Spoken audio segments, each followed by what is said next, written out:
عائشہ خان کی 2 دن پہلے دہلت ہوئی اور ان کے بارے میں جب پتہ چلا کہ وہ اس دنیا سے وفات پا چکی ہیں تو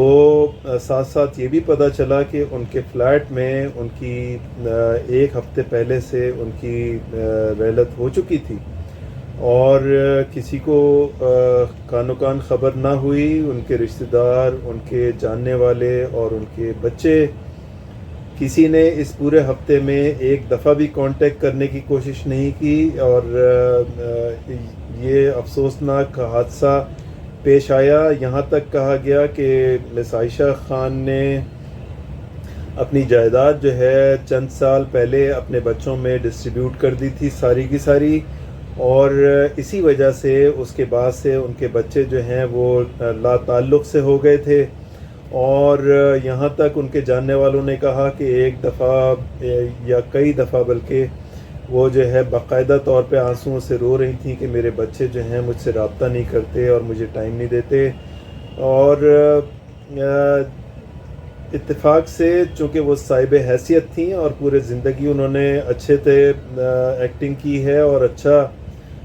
مطلب ہے کہ ان کی فائنینشلی پوزیشن بہت اچھی تھی، تو وہ بہت لوگوں کو امداد بھی کیا کرتی تھی، لیکن کسی نے ان کو اس دوران میں نہ محلے پڑوسیوں نے، نہ ایسے لوگوں نے جو کہ ان سے تعلق دار تھے، اور نہ ہی ان کے عزیز اقارب اور رشتہ داروں نے ان کا خیال رکھا اور ان سے رابطہ کیا. مس عائشہ نے تو یہ غلطی کر دی. ایسے بہت سے لوگ ہمارے پاس ہوتے ہیں جو کہ آتے ہیں جو کہ